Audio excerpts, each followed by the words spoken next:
G'day guys, welcome to the last preview of 2025. I know I've said a lot of times that I'm not looking forward to the season finishing because I do enjoy the football and I do enjoy my team still playing, but I am looking forward to not doing any more previews. And I know last week I said I'm not going to preview the last two games because it felt like I didn't have much more to say.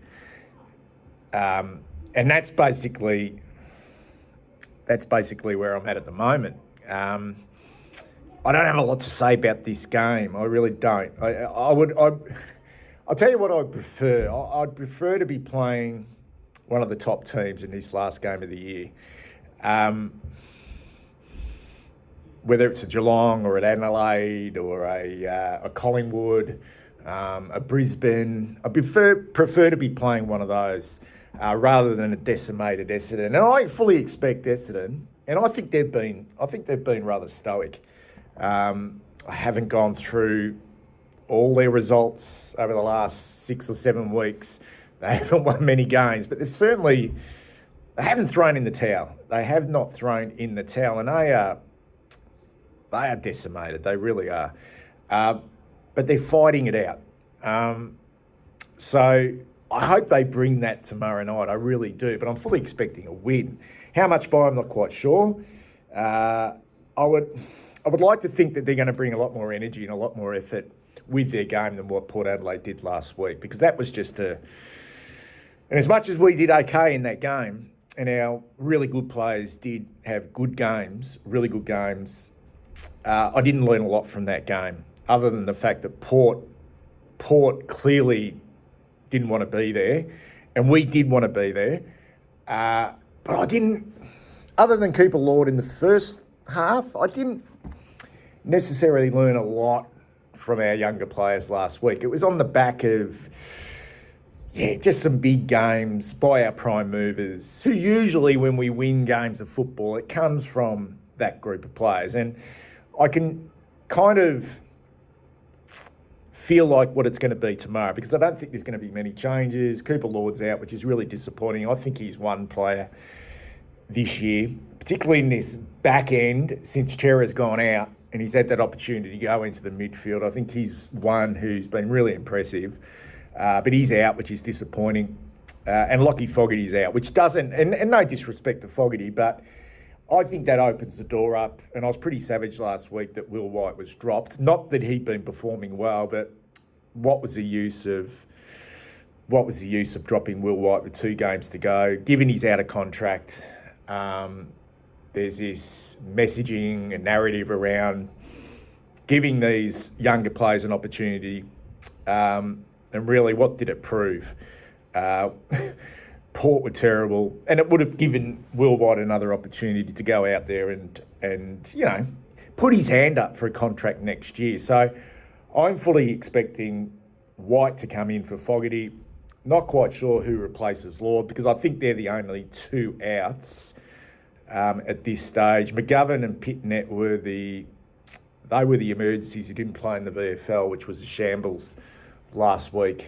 The VFL, they just got their pants pulled down, and there wasn't any players who really put their hands up for senior selection. And I think Michael Voss has even said, I think the VFL played on Sunday, and this is a Thursday game, that none of those players would be considered anyway. The interesting one, I can't see Pitnet coming in. Maybe McGovern. Not quite sure on that either.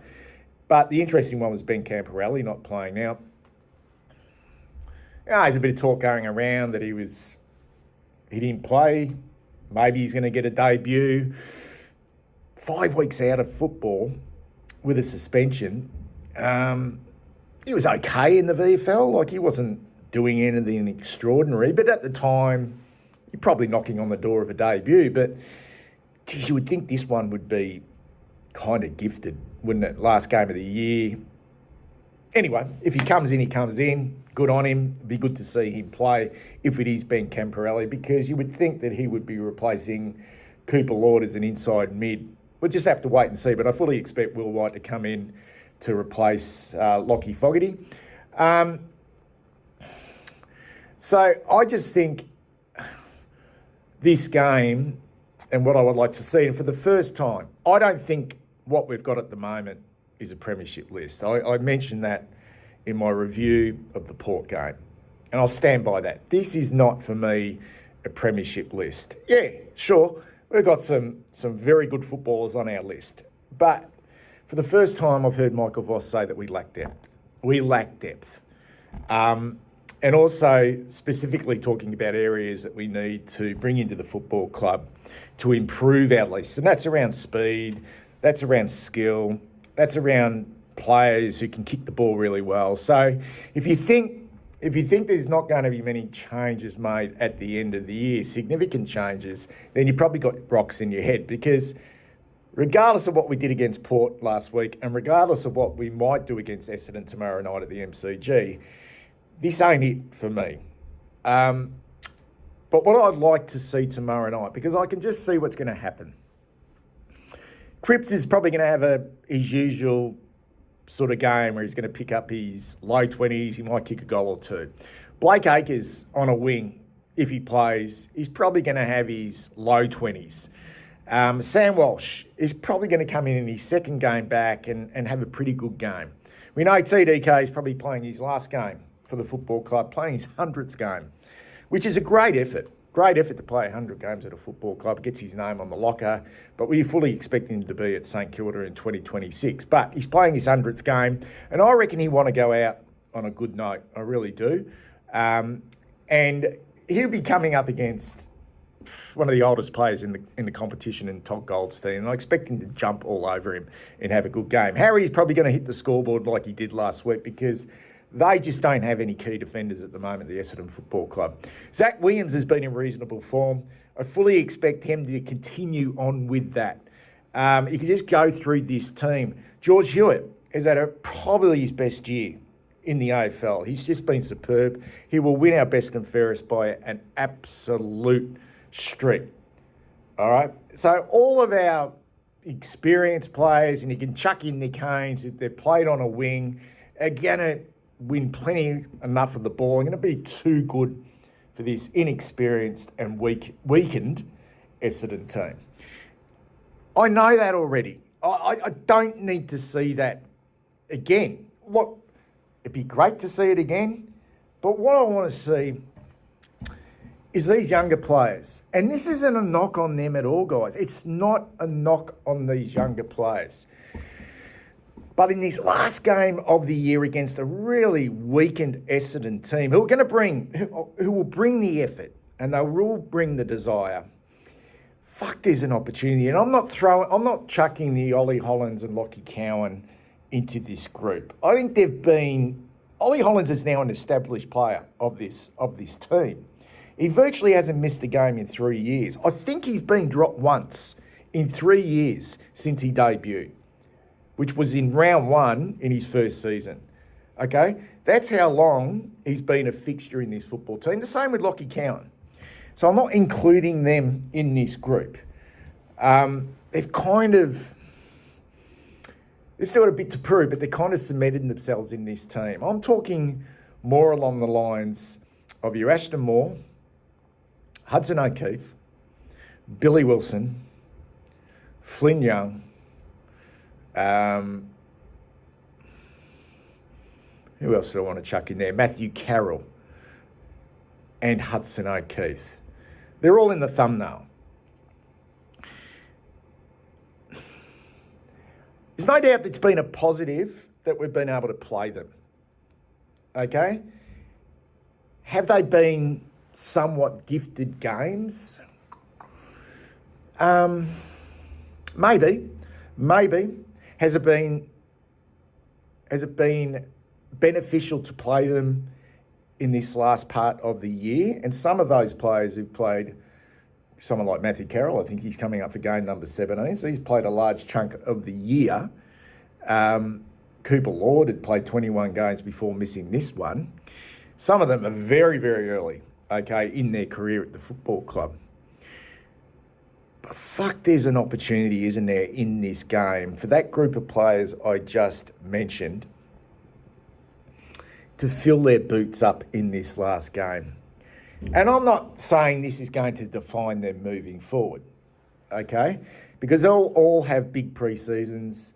All of those guys I've mentioned, excluding Will White, who I'm predicting will play, and also Flynn Young, have yet to sign a contract. So maybe this is a big game for those two players, Will White and Flynn Young. But the rest, okay, Billy Wilson, Hudson O'Keefe, Ashton Moyer, Matthew Carroll, okay, they're all going to be at the football club next year, and Cooper Lord as well. But wouldn't it be great to see those players? And I know Ashton Moore had a pretty good game where he got the Rising Star nomination. I think it was against Melbourne, where he kicked 4 goals. But really, since then, he hasn't done a hell of a lot.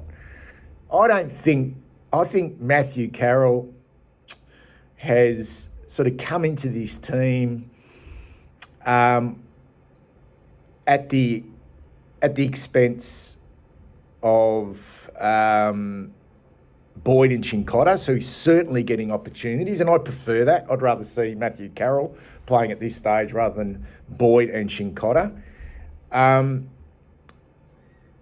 Hudson O'Keefe comes in now, I think, for his 4th game for Billy Wilson. I just love to see them fill their boots up in this game and have a big impact. And as I said, it doesn't define them moving forward because they'll all be at the football club next year. But I'm not, and they don't have to be in the round 1 team next year. And maybe they're the depth players that Michael Voss is talking about. Are we seeing enough of that group of players to suggest that any one of them could be a permanent fixture in this team as early as next year? Because right now, none of those players that I've just mentioned, none of those players,